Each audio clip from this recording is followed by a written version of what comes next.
Show today, a couple of big time guests. We got our guys from ETR who launched the college football product recently, FearMyTuttle, and of course, PSU fans. They heard us talking about them a couple of weeks ago. We were kind of doing some ballparking on what kind of arrangement would lead to them heading to ETR and launching this product. So we're going to get the lowdown from them. And then later, we were going to have Justin Freeman from Run the Sims. We've obviously been talking about all the sim wars going on right now. He's going to let us know what RTS is up to in that regard. So, you know, lo and behold, we got a classic hand builders versus Opto Bros show here on Lulz. Let's do it. Does he think? I think he thinks this. He thinks this is a go. Vegas Dave thinks this is a go. Hot naked girls doing yoga. What? Why don't you just win like a man? Random.org.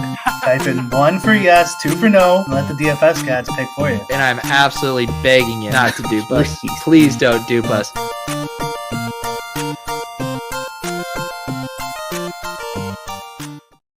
All right, it's Lulz with my host, Brian Hooper. We got FearMyTuttle and PSU fans here. Normally, it's Davis Maddock, who's kind of like riding my coattails and getting my leftover sloppy seconds on guests. You guys did already do the take cast, but I guess in this instance, we can come on and I can get Davis's sloppy seconds. Yeah, we did Davis's show. We talked to him a couple weeks ago. He asked us if we wanted to do something because he knew what was coming through the pipeline. We said, sure, might as well. I think that's like my third appearance with Davis. I think I've done 3 or 4 with you. So it's definitely a situation where I've done quite a few with both you guys. Yeah, we've done some DFS shows over the years. Although, Alex, this is my my first show with you. How are you doing? Doing well. I really only play DFS so I can win the Millie Maker and come on Lulz. So I kind of found a loophole there. So I can just like retire and be happy. So, but it's nice to join you. Yeah, you did really kind of pull a fast one over on us because Brian and I, we do a pretty good job, millionaires only on this show. Brian, are you okay with this exception we making, or is this a slippery slope? Yeah, well, the whole reason for the Millie Makers is just to say no to people and allow the people we actually want on when we feel like it. Yeah. So yeah, because I know it was a couple weeks ago, we were kind of talking about stuff. Run Pure has been loading up, adding multiple new contributors. And then around the same time, ETR brought you guys over. I am curious because I did listen to you guys on the Takecast, but was that something where you guys approached ETR about this idea? Did they approach you? Obviously, I know you guys are friendly with all those guys over there, but how did that sausage get made?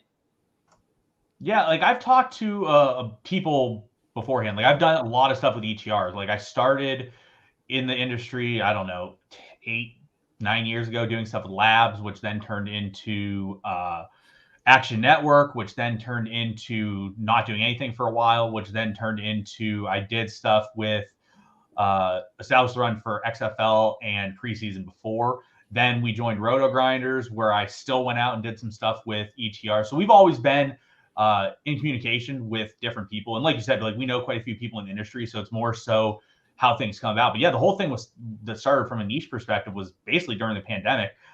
We were doing a bunch of League of Legends. We were doing a bunch of like Korean soccer and like Korean baseball. We did a bunch of stuff. But so a lot of the sports that started back up quickly were the niche sports.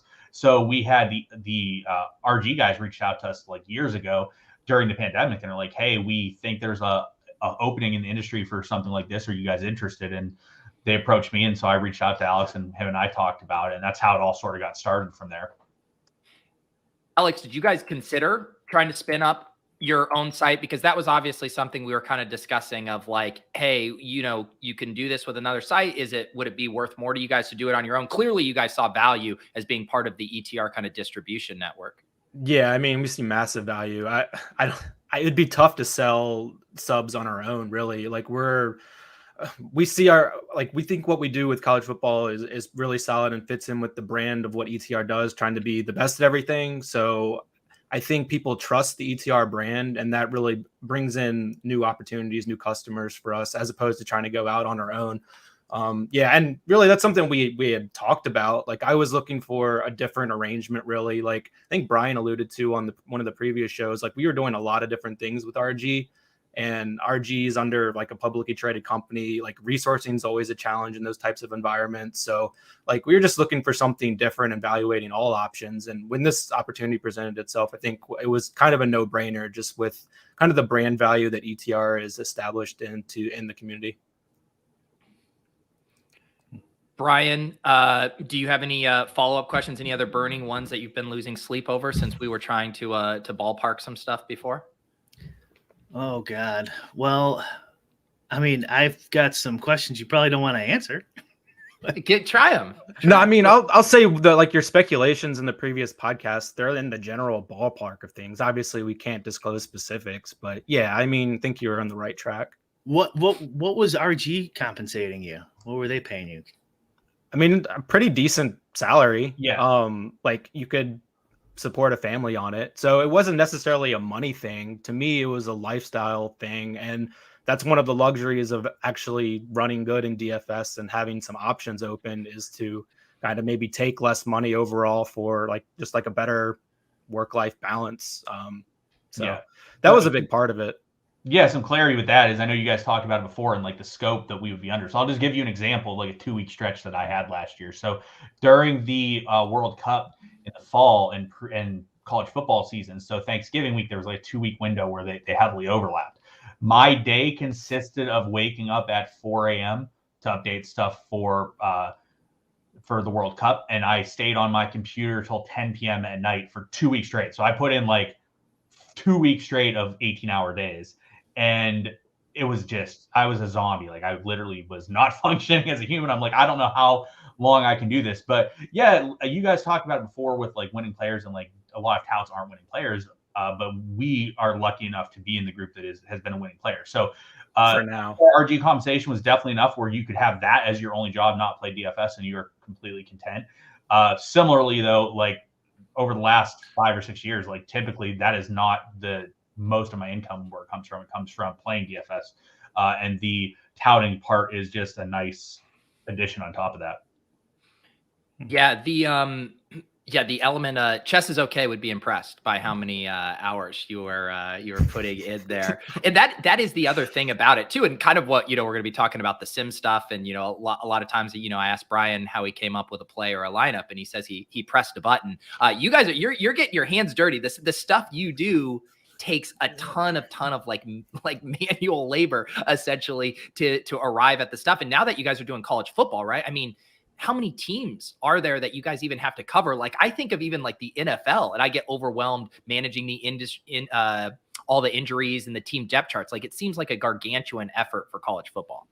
Yeah, I mean, you really don't need to know everything. You just need to know more than your opponent, obviously, which is the nice thing. Yeah, there's 133 FBS teams in college football, but they're all not going to be on a slate in a given week. But I mean, it really comes down to, out of all the DFS sports cover, I enjoy the process of college football more than any other. Just like this Sunday to Friday prep process, and we've been refining that for years of playing, and I think we have a pretty good process in place. There's a lot of room to make improvements. There's a changing landscape in college sports with all the transfer stuff, so you have to think about your like rankings and your numbers differently, adjusting year to year. So to me, it's interesting. It stays interesting, and it's a process I really like. So if I just hunker down, put in a lot of hours in the fall, and have a lot of the other months of the year free, that's pretty appealing to me. I just did the math, Pete. It's 126 hours a week. We have a new record holder. This is why Chess is okay. Just probably retired. You can't put in 126 a week. Don't give Shauna any job with a timesheet. He's gonna light your ass up. No, it was a 2-week stretch, and I was a zombie. I was literally walking around my house, and I was just like, I can't do this again. It was a pretty horrendous 2 weeks in my life. I'm not gonna lie. Do you know how many, because one thing we were kind of wondering about in like the dynamic of you guys joining ETR is like how many people, like they're just existing NFL DFS subs or NBA subs that were like, oh, now they're offering this. Yeah, they do good work. I'll join that, versus people coming over specifically for your college football product. I assume there are people from RG who were familiar with you that are like, okay, I want that product. I'm going to just go get it over here. But do you guys have any feel for kind of the split that's been coming in on that so far? Yeah, I have no actual data, but my initial guess would be like at least 80-20 on like the ETR side. Like we're selling into the ETR subscriber base more so than our RG fans, if you will. But Sean, what do you think? I would say it's maybe a little closer. It's like 30-70. We've definitely seen people that we know are familiar with us from RG, and then we also know that a lot of people are familiar with us via the ETR brand, and that's why they're coming to us. But yeah, it's one of those things. I think a lot of people that have been within the industry with college football, like we know what we do is pretty good from a college football content perspective and what we do with projections and everything. And I think a lot of people value that and have noticed that over the years. So I think that we've definitely been able to keep some people that have been there. I know Brick mentioned last time that he's used us in the past.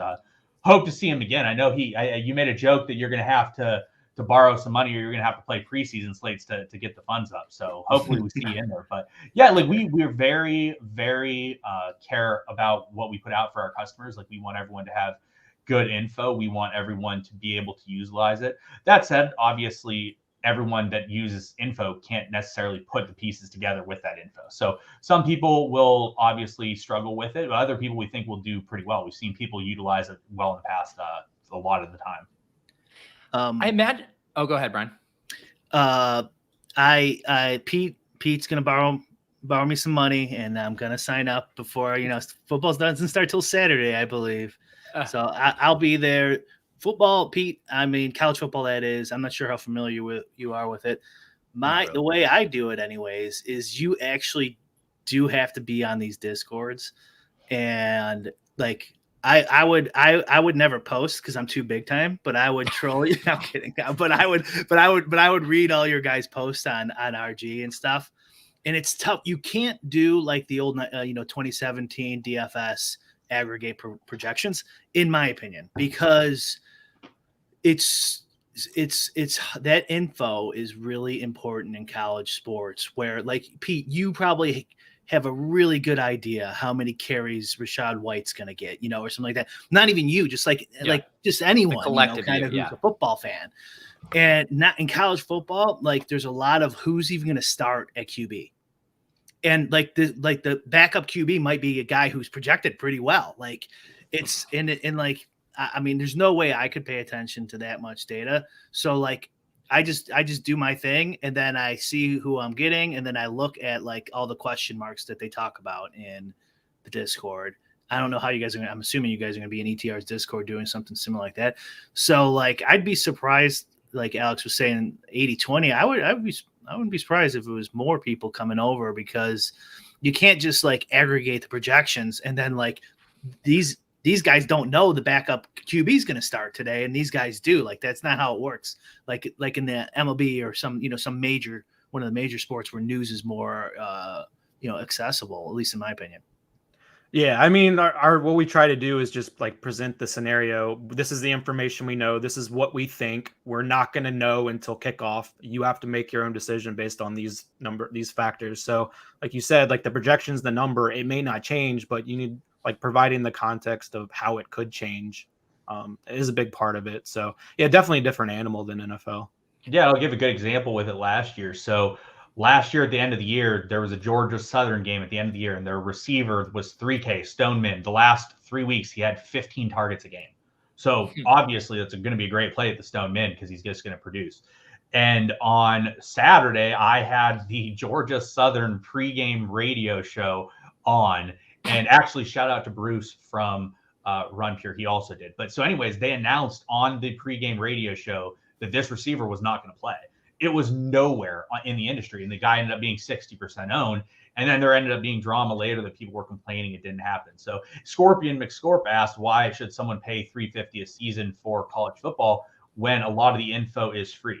I'd argue that not a lot of the info is free, but if you think it is, then that could be said for any DFS sport, right? Like all the info is out there for everything. You just have to do it. But the answer is what Brick said, is that you might not have time to sit there and dig through 25 different forums to try to find bits and pieces of the information. And even us, like we're going to not see everything. It's impossible to see everything because on a given week, it's impossible to see every single player on every single team. But like one type of information like that could be worth the subscription price for a decade if it's in the right situation. And just in general, like we're able to put together a lot of information and save you a lot of time. So I think the answer to why someone should pay the price to do it is, I think that it's a time saver for everyone involved. Most people can't spend 12 hours a day looking through different areas to try to find the information that we're able to help provide.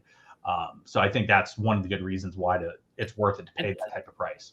It's kind of a silly question because it's like saying, why would you pay a plumber to come to your house and fix your pipes? All the information's available on YouTube. I could watch YouTube videos on how to do it. Well, 1, I don't have the time to do it. 2, I'm not a professional at it. And 3, this is going to save me a lot of time not watching YouTube videos. Yeah, I mean, go ahead. Go ahead, Alex. No, I was just gonna say, and college football, there's a lot of slates too. So if you just if you don't have to play every day, like starting in October, they play I think they're playing Tuesdays this year too. So we'll have Tuesday, Wednesday, Thursday, Friday, and then we'll have 2 full different slates on Saturday on DK, and then all the side slates. So I mean, there's a lot of different options to play, and you can pick and choose the time frames that work for you. So again, back to the time aspect, it's another reason, since we're covering every slate, you can just pick and choose when to play. I think the first half of that question is a valid one. The second half, I'll talk about in a second. The first half of the question, actually, we're probably going to talk about quite a bit on our next show next week. Like just how much money in this day and age should people realistically spend on certain things, simulation software, blah, blah, blah, in this current DFS climate. But we could talk about that next week. But the information being free, I'm trying to think of like Fantasy Pros or something like that who does like NFL projections. It's almost a valid argument, but for college football, it's not in my experience, because not only is it like who's starting, is the backup QB starting, these guys are also helping out like a key thing will be like an RB who they don't really know who's going to get the carries. And so like, regardless of your projection source, that's probably, if he's slightly chalky, that's pretty obvious fade, or something like that, just from like a hand builder or whatever, just thinking about it for a second. And if they're going like, I could see it going, 15 carries, 12 carries or reverse the other way. The free information sites are not going to come. They're not going to give you that. And I know I'm like shilling ETR's product here, but like, you're going soft on us today, Brian. Come on. I was expecting, I mean, well then let me say this. I don't know everyone's sources out there too either, but I would say even any other subscription site that's good, college football makes a lot of sense if you're going to go the free route. And we'll talk about, like, not the $350 from their product, but just how much should someone pay a lot. I think we could talk about that next week, unless you guys have comments on it. But whatever. No, I mean, I think it's one of those things too, is you guys have mentioned that like a lot of touts aren't profitable or aren't really winning players. And so like sometimes people are paying for information from maybe people that aren't the most successful. Alex and I have been doing this for a long time and are very, very successful. Like you can notice, like it's very unlikely that a lot of the sports that you see out there with DFS, like there's not people that are like the top people in the industry that are providing content and information for those specific sports, well as we're doing that for college football. So it's definitely a tricky thing. And again, like, I mean, if it all depends what you said. So the watcher said not really comparable to plumbing when the risk of messing up do-it-yourself plumbing project is catastrophic. I'd argue if you screw up a lot of college football stuff and you're playing a lot of money in action, it could be catastrophic too. So it could work. But I totally understand, like, if people decide they don't want content or don't want any additional help from what they do themselves, totally get it. Like, I'm someone that doesn't really use a lot of other content in the industry outside of my stuff and what I do, but not everyone's the same. And I definitely understand where people come from that perspective. And I feel like one thing too, and why you guys are probably getting so many, people who wouldn't otherwise consider playing college football diving in, is because I think ETR does a good job with the packaging too. And the idea of the show, the Discord, the top plays, there's just kind of a like, hey, they're going to have me covered. I don't have to spend all week grinding and I'm going to have a nice head start. Doesn't mean that you don't have to work. Doesn't mean that you don't have to be following things closely on your own, but you provide like a bedrock of research and information that really shortcuts the process. One thing I am curious about, going back to, obviously you guys were weighing the pros and cons probably of like where to provide this. You mentioned that, I don't know if you guys considered doing it on your own, but one dynamic that I think is interesting is like you guys have built up this audience at RG, people who come to you for this information. Then you leave and like outside of what, your Twitter account, you don't have really any way to like target these guys. I assume you don't have an email list for them. It was kind of like the Hoop thing with RPS, right? He had this like audience, all these people who subbed for his stuff. Then he leaves. He's like shut out of his own site. Doesn't even have a way to contact these people. Obviously coming on Lulz gets the word out a little bit, but like, how did you guys think of that element too? And do you think about it going forward of like, again, not saying that you're not going to have a long tenure at ETR, but just knowing like the people that are there for you, that you don't control the means of communicating with them? Yeah, I think that's just something you have to accept, and it's part of the business. And that's why ETR was so appealing, because we felt like even without that direct line and our mailing list or anything like that, that they would appropriately market and sell this product into their existing customer base. So it wasn't really a huge concern. I think we considered actually just playing for ourselves more so than starting our own product. So if we would have gone on our own, it would have been just playing our own stuff and not selling anything. Yeah. Oh, go ahead, Brian. Did you think about asking RG, like, hey, we got this offer from ETR. Can we sell a subscription on here and just do college football? No, I mean, the problem is like, just like if you're working within like a controlled like corporate environment almost, it's not like it was where we're just like negotiating like independent contractor. Like we are like a salary that has this scope. And I'm assuming Cardi has a deal like that. I mean, yeah, well, Cardi's special. We're not special. I'm just saying, like, it really wasn't a big thought. Like, once we kind of made our mind up that we were going to try to find a different arrangement, I think we left on great terms. I love the guys at RG. Dan Bach's been awesome, grandfather of DFS. So, yeah, wish them the best. They're a bunch of great group guys. Yeah, and we definitely talk about it each year. Like, each year we would discuss, and I know this is something that Brian brought up, I believe, on the last show when this sort of all came together, but each year we would talk and we'd be like, all right, do we want to stay here? Do we want to look elsewhere? Or like, what do we want to do? And then it was like, do we want to not do anything? Because it was a definite discussion of like, are we hurting ourselves by providing content and doing stuff and just playing on our own? And we've looked at that each year and sort of discuss. Obviously it's difficult to fully quantify like how much it impacts things, so it's difficult. But to Brian's question, what he talked about previously, like, why do good DFS players tout? For us, it's one of those things is if we are touting, we have to put together a good product. It forces us to make sure that we are doing things at the best of our ability. And what I found for myself is that if I am providing content and projections for people, that I am definitely not going to cut any corners. I'm definitely not going to cut any corners and do things poorly. I'm going to do it as good as possible because that is important to me. So it's one of those things for me, at least personally, I found that the reason I tout and the reason I like to do it is because it forces me to be as good of a DFS player as I can physically be, because it forces me to spend 60, 70 hours a week doing stuff instead of like, oh, hey, I want to go to a movie. I'm going to go to a movie and not do stuff. It forces me to not do that stuff, which again, though, is why we've sort of ended up at ETR, and we both like college football. That's our main passion right now. That's what Alex and I prefer. In the past, I would play every single slate of like every sport that I played every day of the week, 365 days a year. Back then I was 25, lived by myself in an apartment, had no worries in the world. You almost said at home, but I was at home, but I moved out around then. So, I kind of moved out. But now I'm married, have a couple dogs, have a kid on the way. So it's a thing where I'm able to give up some of the work balance for some life balance, which to me is important right now.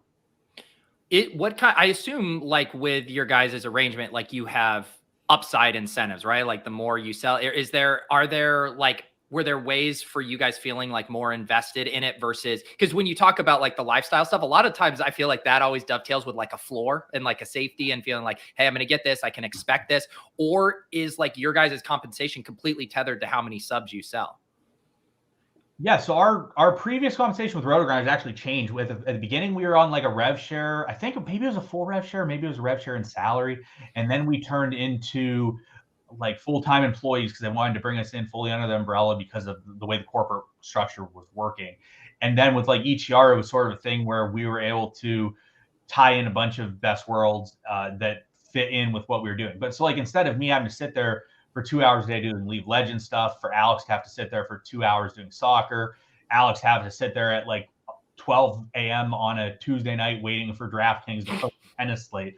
We're able to just focus on college football and stuff. So I wouldn't say it's as much as like a floor and ceiling type of thing, as we just saw it as a possibility that we could do well here with what they provide and what our thoughts are with ETR, and then also not work ourselves 100 hours a week, 12 months of the year. So the idea is like, obviously we're planning to work 80 hours a week or so during the fall, but then maybe during like March, I'm going to be able to go for a 2-week vacation somewhere and not have to worry about anything. Whereas with RG, we would always have responsibilities or obligations that we had to make sure we're covered or do ourselves while we were on a trip. Mm-hmm. How many subs, you guys had to do the math in your head. How many subs did you guys think you were going to get by going to ETR? Like, you guys had to run the math, like 500,000, what?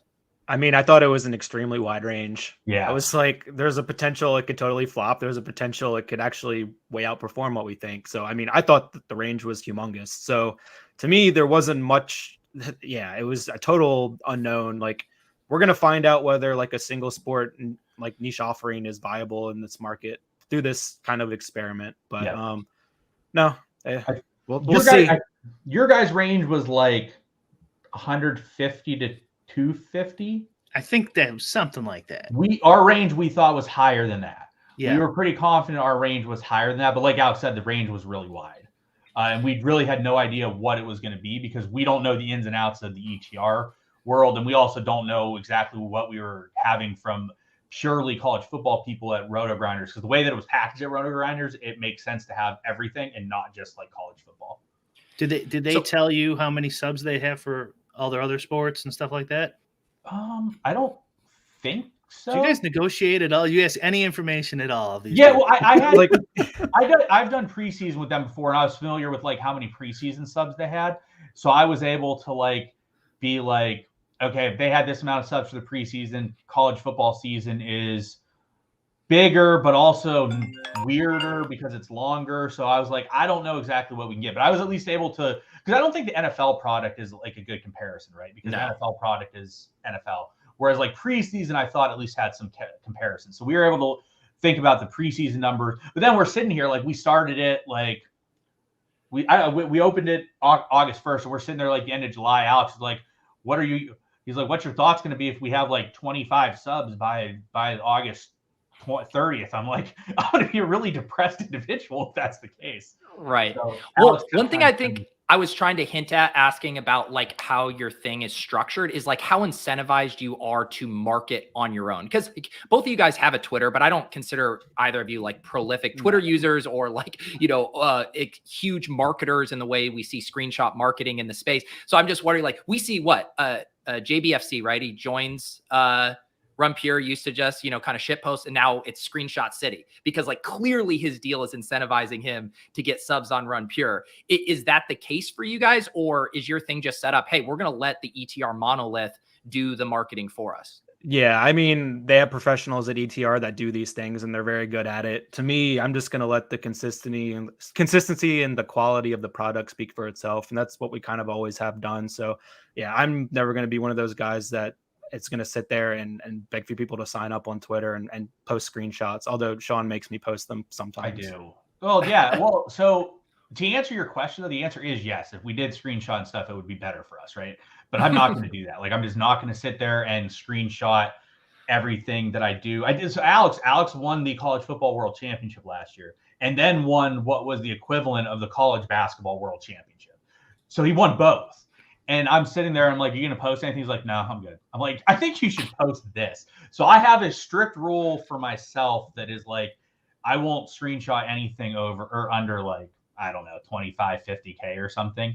And so like, you're just not going to see screenshots from me unless I like win the big college football GPP, which I finish second all the time. So it never happens. So we're good. Well, here's the thing. And Brian have talked over the years about how, and I know Brian doesn't screenshot at all either, but Brian also, I feel like we've talked about how we naturally feel this guilt about like bragging or promoting things that is kind of like silly. And one thing I would say, like for you guys, all three of you who are successful DFS players, if you reframe it as like, if you aren't doing it strictly even for marketing, it's the same way when someone like posts like a fish they caught, or they got a new driver. I saw someone post that yesterday. It's like people who are your followers, they genuinely just kind of like care what you're up to, and they know you as DFS players.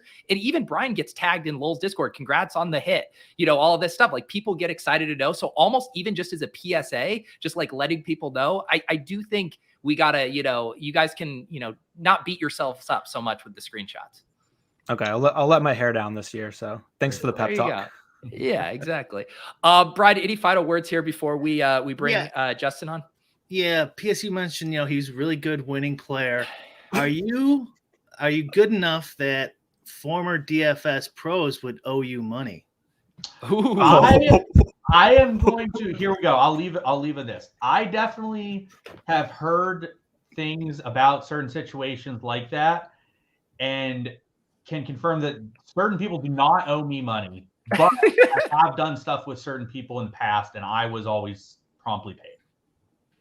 Okay. But there you go. I had heard stuff, but again, that's one of those things. I don't like to talk about stuff that's not my story to tell, and I don't feel like that one is my story to tell, so I can only give the experiences I've had. Well, last time we did ask our guests if they were on Team Run Pure Sports or Team Ship It Nation, and they said they were legally not allowed to answer that question. Which team are you guys on, Run Pure Sports or Ship It Nation? Oh my God, this is like I'm waiting for your. I mean, I love Tony, so I'm always gonna root for Tony. Okay, Team I mean, Ship It. I'm on Team PSU and FMT Nation and ETR Nation, but of the two options given, it's Run Pure. Tony's a good friend of mine. I really like Tony. Run Pure dominates. All right, guys, it was great talking to you. Best of luck with the college football season. Anything, obviously, head to ETR. It's right there in the drop down. Anything else people should know? No, pretty straightforward. No, just follow our Twitter accounts where we don't post anything interesting, no screenshots. So appreciate the time. Yeah. Good talk. I'll see you guys on Saturdays. All right. All right. We'll be ready. We'll see you guys. We'll say goodbye here to Alex and PSU fans. We'll bring in our buddy Justin Freeman here. Justin, we had some hand builders there talking about their 100+ hour weeks. You're just one of the sim bros, right? You press the button, it's done. You move on with your life. Getting a little closer there all the time. Yeah. I've sort of waffled on that over the years, but hopefully it's getting a little bit easier every day. Brian wants to know if you got a fresh haircut. Always, yeah. I'm now on like the every 2 or 3 weeks type of deal, high and tight. Nice, looking tight, yeah. Really? Looking good. Yeah, it's been a while since we've talked to you. I think on Lulz. Obviously, we've done a few shows about kind of all the sim wars going on. We've seen big improvements to the Saber Sim product. We had Stochastic who launched theirs. I am curious too, just from like your perspective. What has this been like to watch like the evolution of all the sims? And I assume you kind of saw this coming, and that Run the Sims was out relatively early to some of these other products. But what do you think of the overall landscape right now? Yeah, I mean, when we launched 2 years ago, people like from day one were saying, well, "Why can't your sim do this? Why can't your sim do that?" That's like everybody wanted, the holy grail of DFS, and it seems like a few of our sort of like competitors, and I've always been pretty open with our competition. Like, I think there's room in the sandbox for everyone. Maybe as we, dig a little bit deeper into the market and attack sort of from a bit more of a niche angle, that's not necessarily true, but like the pressure's kind of been on. The writing's been on the wall that everybody's going to start ratcheting up what their sims are capable of doing. More people are starting to do that. Everybody's embracing that. So I think it's been kind of on us to sort of take our game up a little bit as well. So really this whole summer has been about how do we make Run the Sims like competitive in the world of contest simulations. And so that's kind of what we're excited to talk about here today. Brian, I know you had, one of the things you had talked about with the Saber Sim product is that it was getting fairly close to at least the type of process you have here. And I know we're also cooking up a show maybe in the next week or so, kind of continuing this conversation about Sims essentially destroying DFS. Are you still feeling that way right now? Yeah, well, we're going to talk about Sims, but just the overall, like the state of the union, the state of gambling, the state of DFS, I think will be kind of the general theme. But Yeah, I mean, I said how many shows ago, Pete, I think the Sim Wars are on. I don't like it. I wish it was rolled back. That's not going to happen. So this is the new normal. And I don't know what's going to happen. I alluded to this earlier with PSU and Alex. Is we're going to talk about two. I think we should bring up next week, Pete, is just like the amount of money versus the edge you can attain in this new world. To me, seems like at a certain point, if you're paying $330 for your stats package, you're paying, whatever, $200 a month for your sim package, and et cetera, and you have a backup optimizer you pay for, and who knows what else. I think it's going to be tough to justify playing this high rake, high variant GPP style, which is basically what you're going to play in Sims. Yeah. But you could do Sims in cash, but the hand builders still rule cash, in my opinion. But so like that's like how much money is this going to cost? Or like there's just so many questions that I don't know exactly how they're going to be answered. But I mean, it is fun in the beginning to look at it and hop on early, and to see what everyone's come up with and their solutions to kind of solve this problem. And, there's other people like Travis, who's going to hopefully has time to come on sometime, and he doesn't think it's a big deal. So what do you, on that note, Justin, because, we've been partnered for a couple of years. A lot of people in my Discord have used Run the Sims, and our smaller players, at least from a volume and a bankroll perspective, they'll use the Sims to max out the $3 20 max stuff, and that it giving them these tools in this edge, even though they're a smaller bankroll player, and not kind of, gouging them, I should say, on the price of the sub. On the other hand, as the tools get more and more sophisticated, it does come up or present an interesting pricing dilemma. I assume you guys are thinking about that as you roll out more features to run the Sims. Yeah, exactly. So, I mean, it'll be a premium add-on to us. I think that'll probably be similar to the way Stochastic has layered theirs on top of their existing subscription model. So, yeah, we haven't exactly settled on a price. Matter of fact, I would love to get you guys' input if you have any thoughts. But it's tough because the number of people who will pay like a significant portion of money, like as much as I think this is worth, is really quite a small number of people. And so would you rather have a lot from a few people, or try to give more people more exposure to advanced level tools, take a little bit less off the top? So it's kind of an interesting break-even question that really I have no way of trying to formulate an answer to other than just sort of guessing and working backwards from that.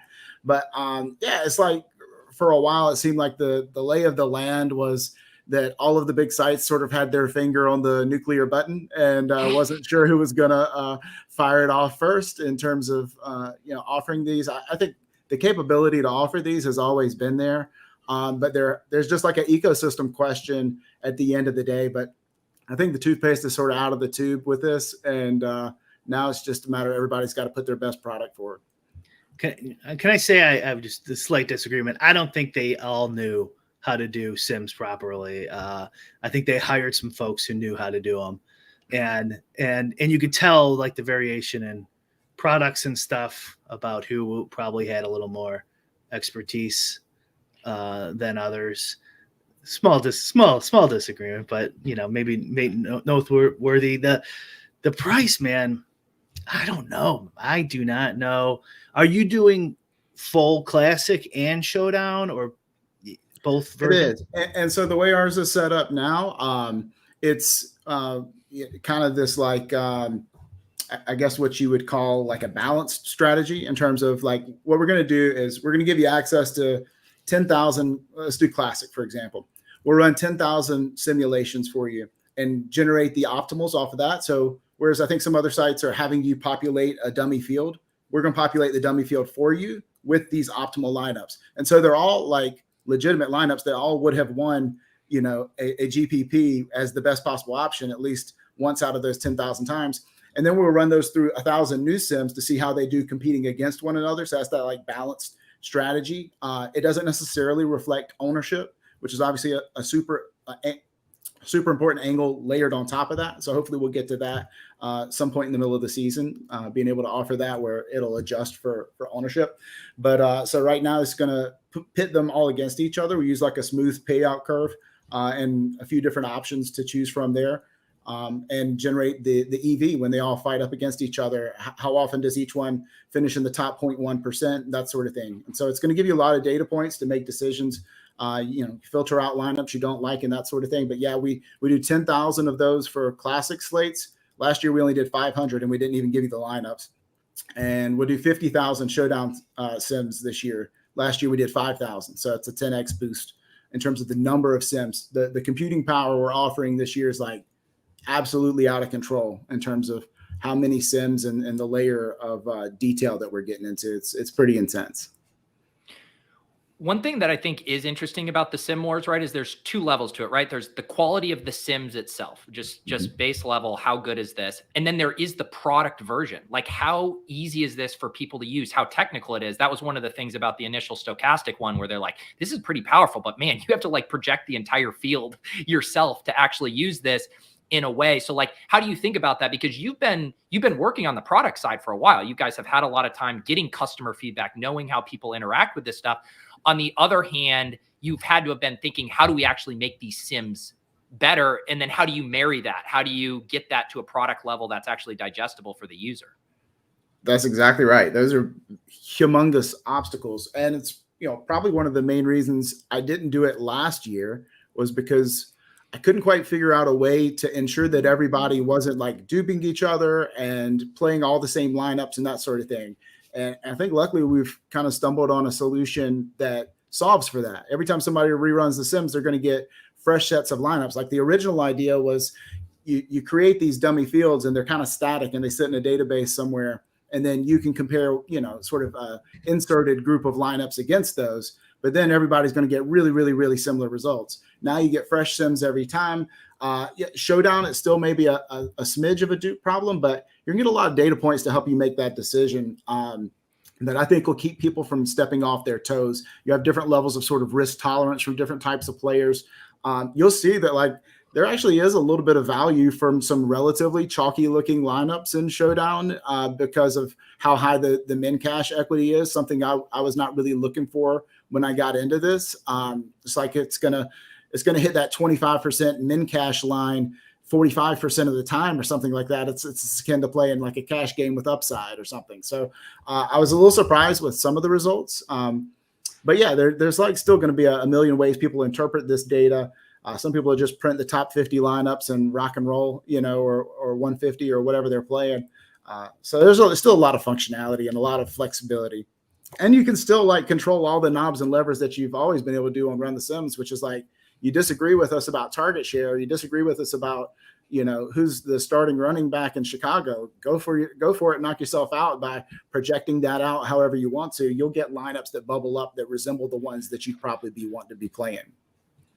That's the other thing that I think is interesting. And Brian and I have talked about this as well, too, with like Sims. Like you're still feeding in inputs. There are still assumptions being made. And you might be like, holy cow, this is a really good Sim. But those Sims are based on specific inputs. And so I do think that is at least a nice wrinkle to it of being like, hey, if you disagree with this input, if you know better, if you don't think you like the base level or you have a hunch that you can go in and tweak it. Because don't you think, Brian, a lot of times people just are like, it's a Sim. It has to be perfect. The word simulation, that's so fancy. I'll clearly have an edge on everyone, but that's not necessarily how it works.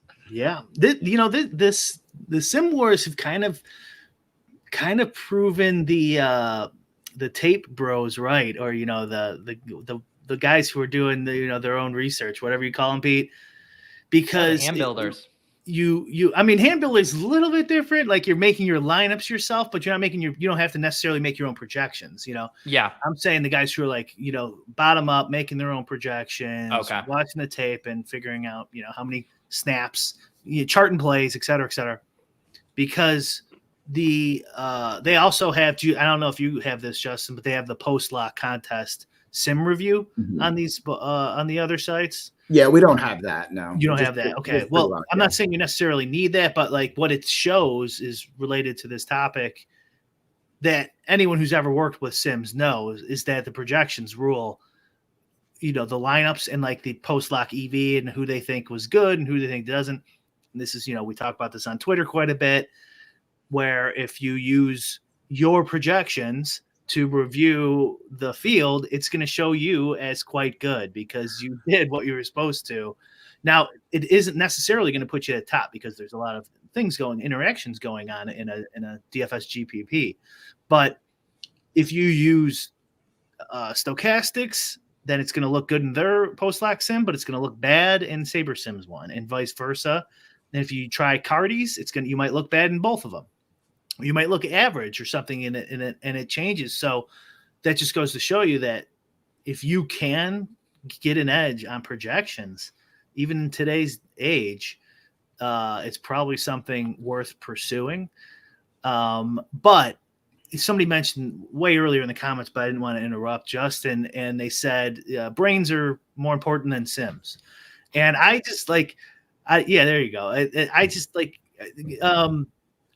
if you are Travis Petty, if you are a good guy, a good player who can make your own projections, or you have your own strategy and stuff, you can implement all that into a sim, and get even better, and get in it, and then parse your own thoughts out into actual numbers. So there's not, if you use your own projections, this is a good base for Justin's clientele on it, honestly, is somebody who makes his own projections, but doesn't want to go the full sim, doesn't understand R or anything like that, or Python.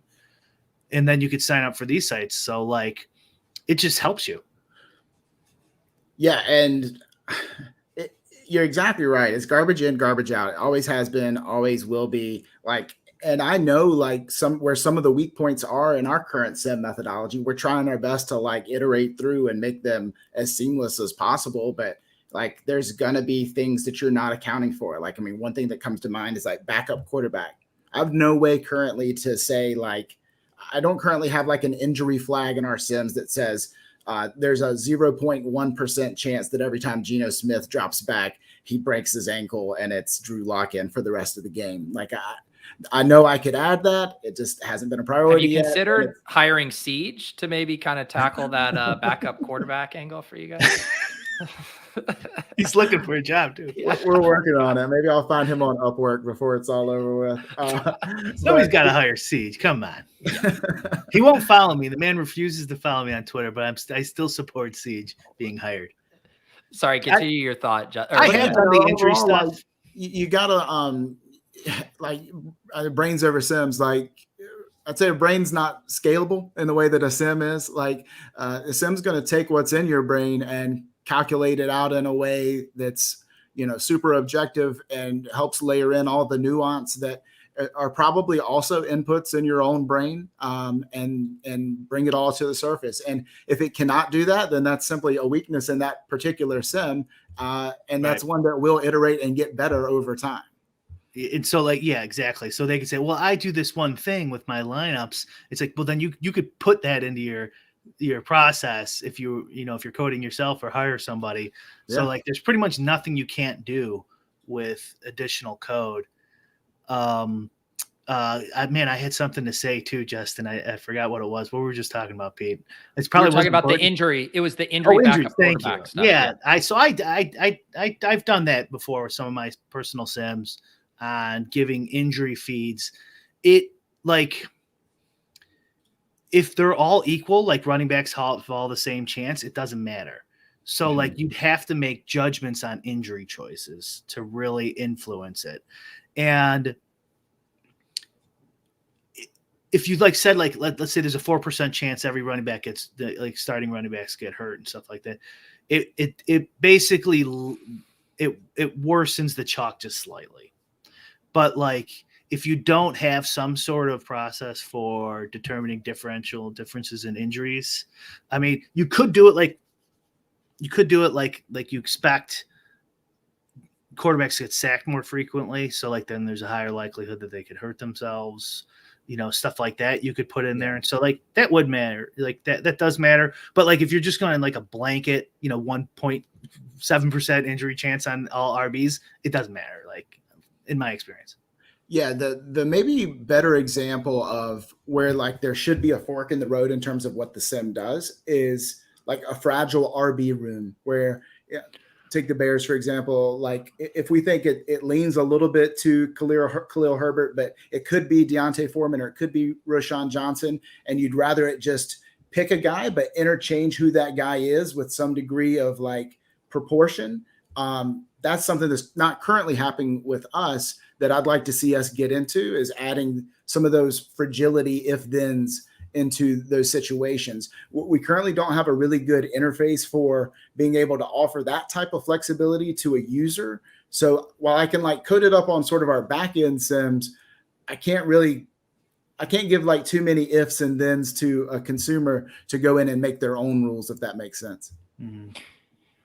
Question for both of you, because it's almost like the word sim has been so normalized that it almost like seems easy. But clearly there's like a lot of work both on like the technical aspect of just even like creating a sim, and then obviously like the improving it. I'm sure there's like new coding skills that you're needing to learn. Like, what are both of you guys doing just purely from your own like educational standpoint to keep up in this arms race, knowing, hey, there's other big brains out here who are trying to build better and bigger sims as well? For me, it's a matter of like, honestly, like staring out the window and thinking about the logic that goes into making it all work.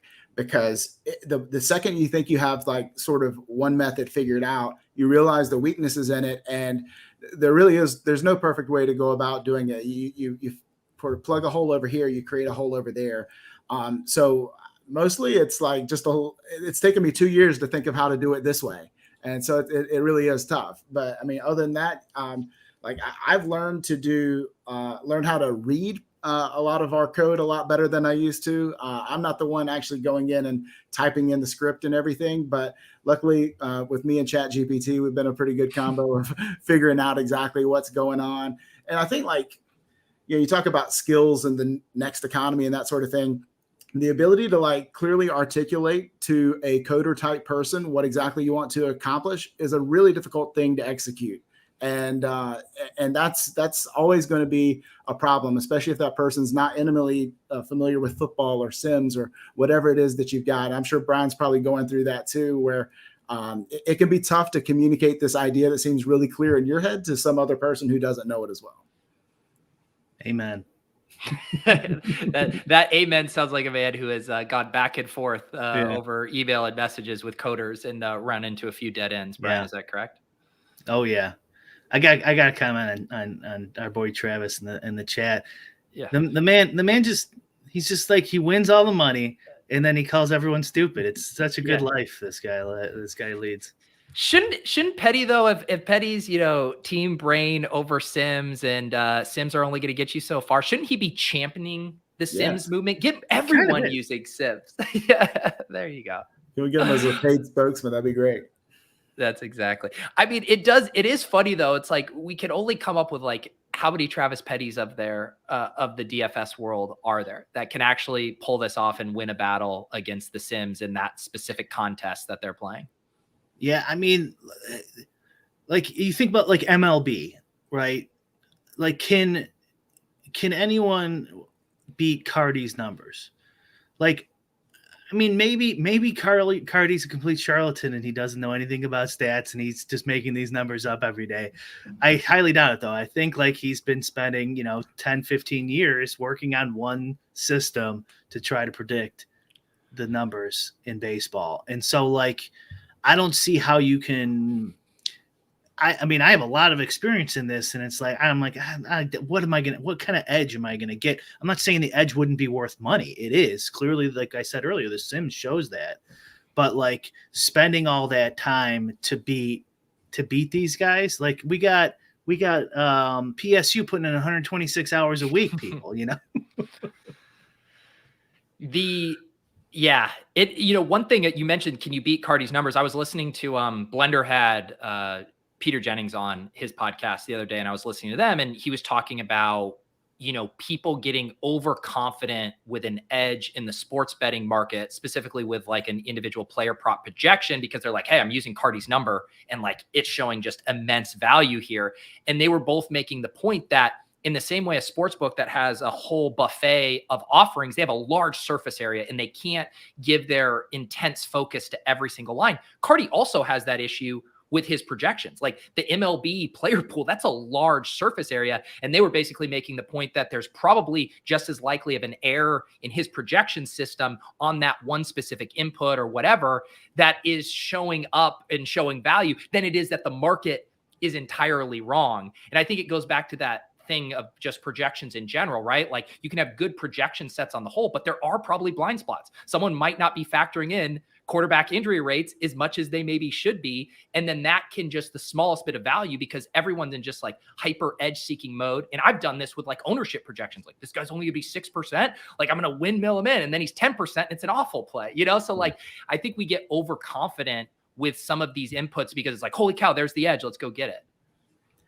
Yeah. Do you think ownership will get better this year? It seemed like it was like completely way off last year. And I mean, that's sort of a big part of my process is like trying to compare optimal rates to ownership. But I just felt like I could never get a feel on ownership. It's been weird in other sports too. Yeah. There's been some off. And I don't know if it's like a back and forth chicken and egg problem or something. Yeah. Where people are seeing it and then adjusting and counter adjusting and that sort of thing. More people adjusting. Yeah. And maybe what's the word where like the sources kind of collide, Condense. The market kind of condenses into a consensus could be an issue too. That's a really good topic.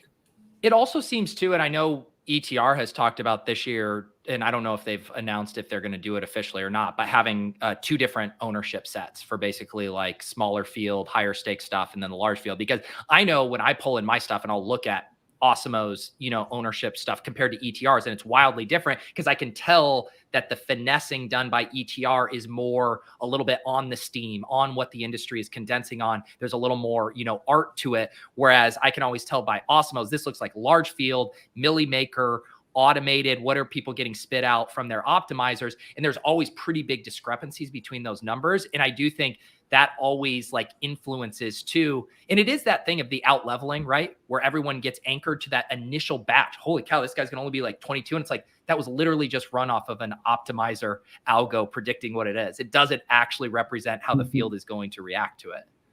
Yeah. And I mean, I'll say this about Sims, like obviously it's designed so you can turn your brain off if you want to, but the best players are going to use this and keep their brain turned on and try to identify whatever their sort of micro edge is. And I mean, it's just like what you're doing in best ball, Pete, where you're trying to stack these micro edges on top of each other. You're taking the sim methodology, you're taking your stance on the game or set of games. You're trying to identify that spot where everyone's overconfident in this one area. And hopefully some of these tools are making life easier for you. And I think you could just set it and forget it and play the thing that the best lineups that it tells you to. But I think you're leaving EV on the table if you're turning your brain off. Like I think there's still a huge user component towards getting the most out of these types of products. Always has been, always will be. A site I'd like to see is someone actually comparing all the projections and ownership from all the pay sites and their accuracy. That would be fun. Cool. Yeah. People would probably subscribe to it, and it would take a while. Yeah. Like you'd have to already have like 2 years of data, but yeah, that would be at least be interesting to see. Yeah, I mean, even when they post, I'm pretty sure it might have been an internal thing, but I know Leone was like, testing their ownership projections against other ownership sets and looking at who had the highest, R squared on kind of their projections. So I know some sites probably do that internally for their own benchmarks, but some of that stuff would be fun to have publicly available. So like Justin, heading into this season and knowing that, you just in the Sim Street, you have far more competition than you have in previous years. Like, what are you guys doing to stand out? What is your value prop? Why should people use Run the Sims over other sim products that are now readily available? Yeah, I mean, I think the contest sims is something that our audience has been asking us for a long time. And so I'm really happy to be able to deliver that. I'm not entirely sure how many other sites are doing contest sims for this current season. It's not a lot, but obviously this should help improve everyone's process. We made the Showdown product also. So we'll have this for like people who want to pay up for it. but we've made some awesome improvements too to just our traditional like premium NFL product. We've added a dupe predictor for showdowns, so you'll be able to compare the frequency of which a lineup pops in the sims to how frequently we anticipate it would be duped in a field of that exact same size as your number of sims. So pretty easy way to cut off bad lineups and ensure that you're improving your edge that way. So, I would imagine this like premium contest sim product is going to be for a very tiny percentage of even our very relatively small group of subscribers. But the baseline product is so much better. The optimizer's gotten way friendlier and way better in terms of what it can do. It's a lot more competitive with what's out there currently. And I think it all comes down to customizability. I think users enjoy the ability to tweak the things in their lineups that are causing different guys to pop towards the top or the bottom and have some control. So it allows you to like be subjectively objective in your process. And I think that's a happy place for DFS players to want to land, is just enough control and guardrails to help them make their stamp on the slate and still like come at it from a process standpoint. Yeah. From a price perspective, the what we started this conversation with, maybe we can end with this, is I think Stochastic has kind of probably anchored that price point at this point for most folks. So I think there's kind of two ways this can go. Tell me if I'm crazy, but either we just get this kind of stagnant price, you put yours up for around the same, and then just everyone just, that's it. We all have, and then I think there's probably a couple other sites who are going to come out with their own sims too, and then may the best site win, or more of a race to the bottom, and they'll drop to 100 and somebody else will drop to 75, and now you're just paying. It's like what you were paying originally for projections. It just comes with it. Yeah. So like your strategy then is, do I play the prices right here and beat them to the punch, or just go with the flow and go with the status quo somewhere around what everyone would expect and just leave it there and see what happens? I don't know what I would do if I owned one of these companies. What do you guys think? I want Pete's perspective. I don't own one of these companies here, Justin. This one's for you. Yeah, no, I think undercutting the competition obviously makes a ton of sense in terms of capturing market share. But I do think you want to, I mean, this is a high dollar product, honestly. It should show its worth. I mean, I think you could justify charging well north of what Stochastic is charging for theirs, or whoever else has one right now too. So yeah, no, I imagine we'll probably come under the Stochastic price. I was going to give you a hypothetical. And let's say you had just launched this site. And so you can think through kind of like long-term, what would be more valuable? What would you rather have in year one? 100 subs paying $1,000. So that's $100,000 you bring in, or 1,000 subs paying $50. So half the revenue, 50,000, but you have 900 more subs. Which one would you take? It just depends on your time horizon. If you want to exit, you'll take the thousands. If you want to stay and play the long game, you'll take the smaller number, higher dollar, and play the profit game. So given where we're at right now, give me the profit game. Because it probably, the reason you can play devil's advocate to that pretty easily, it's probably going to be a lot harder to get that 1,000 to ever pay more than $50. Yeah. Where you can probably either lower the price a little bit on the 100 and keep bringing in more people. It is an interesting thing. I think the anchoring effect for prices too, where people are like, hey, and even we saw it in the chat with PSU earlier. We're like, why would I pay $350 like that? I can pay $49 for my draft guide or whatever. I just think it is an interesting thought experiment. Yeah, I would have really liked it if Alex priced this thing about $500 a month a few months ago. It'd be fantastic for everyone. I swear to God, I was going to say that. I was just going to say that. Like, I think they should have priced it at 500, and then we'd be talking like a very small pool of guys who are probably already pretty good, and they'll just be messing with the Sims because they don't have the coding experience, or they don't want to deal with hiring someone to build them something they couldn't even. They probably, most of them, I think, didn't even know how to do it. Now it's pretty obvious, but in hindsight, everything's obvious. So, yeah, if they would have done like $500, and I know they had a big internal discussion on the price point.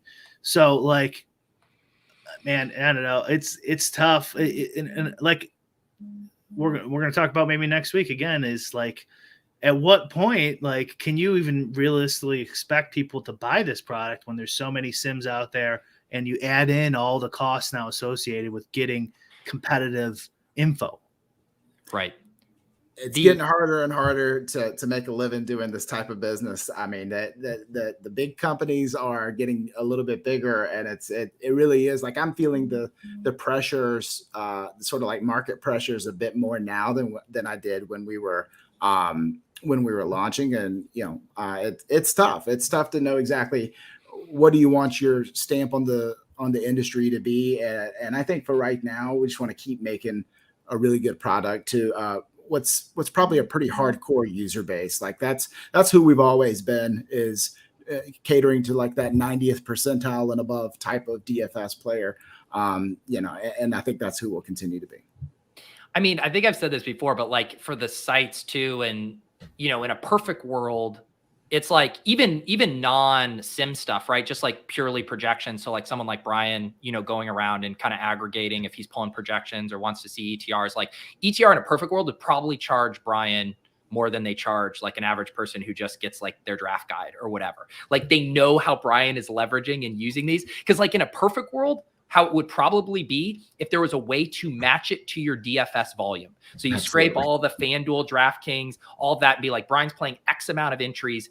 His sub is a percentage of that. They come up with a percentage. And then the guy who's playing $3.20 max, and putting $60 in play, like he literally cannot justify paying $350 for that. But you would probably still want him as a customer, charging him $30 for that product or whatever. Yeah, I tweeted something similar to this. Like the dream DFS product Equilibrium is where every DFS site is tied into everyone's DraftKings account and is getting like 10% free roll on the net profits for the year from that customer that just goes back to them. So right. Yeah. That would be the dream. And I'd put our money where our mouth is when it comes to that. I think that would be a net positive for our company. I don't know if it'd be a net positive it wouldn't be a net positive for a lot of companies. So I think that would be ultimately awesome. It'll never happen in a million years for lots of reasons, but it's a fun thought experiment.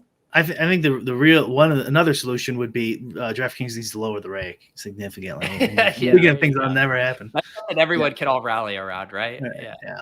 Exactly. If you want to run for DFS president, just say no more rake, and I think you could just get elected just right away. Like the kids in high school who would run for student body president and just promise free stuff, and then they would always win. Vending machines in every class. Seriously, a kid with one of my speeches. There's these poor girls that went up in my high school, and they, like they're shaking and reading their minute-long speech, and this one bro comes up and is just like free stuff, and everyone just like cheering and just votes him in. Justin, let the people know if they do want to check out Run the Sims. I of course, full disclosure, I've worked with you guys for a couple of years. You can get, is it 10% off any of the packages with promo code Pete? Absolutely. 10% off anything. That'll include our new premium product once we launch that for 10% off. And so we're currently running $299 for the year for our traditional premium option. So that'll cover you all the way to the Super Bowl. I think that's a pretty strong value, honestly. It's $14 a week. And we have weekly and monthly options that are now available as well, 10% off, and price to be determined on this pro level contest sim. So stay tuned for more information on that, but appreciate it, guys. Yeah, we'll do a show again. You can maybe walk me through, how to use some of the new stuff that's coming out, and we can get it on screen so people, myself included, asking for a friend, know how to use it. For sure. Brian, any final words on the state of Sims here? Maybe another tease of our show next week? Next week we got Ricky D coming on, and possibly, I don't know if I want to say him unless he can make it for sure, but we're hoping Travis could come on too, and we'll have a little friendly debate over the state of gambling, of DFS. Yeah. Everything. Yeah, wild. We've had we'll have that show next week. And then the week after that, Brian, I will not be around because I'm heading out to Vegas on that Thursday. And then, by the time we get touch base again, the following Thursday, we'll be, off to the races in the NFL season. We'll be fast approaching week 2. So time is flying here. I've had a really fun summer of shows here. If you missed last week, we talked with Jeremy Levine, the CEO of Underdog, talking about some of the legal hurdles they're dealing with right now in the sports betting space. And Justin, the way I naturally now have to end all of these interviews Team Run Pure Sports, not to be, mistaken for RTS. It is RPS or Team Ship It Nation. Where do you fall in the great debate? I wish I had a little hat that I could pull on like a college recruit or something. But, I actually do.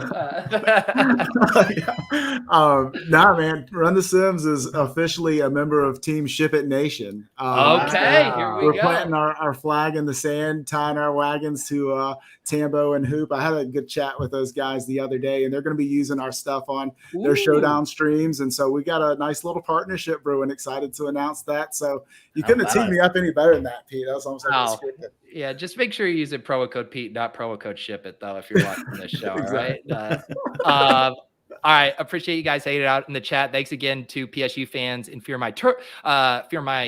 Tuttle. Oh, I said FearMyTuttle because I have Tuttle on my mind. Turtle for coming on and letting us interrogate them about their ETR arrangement. And thank you to Justin coming on and talking Sims with us. Like I said, we'll be back next week with another show. We will see you guys Thursday for next week's lulls with as we talk about the future of the DFS space. We'll see you then.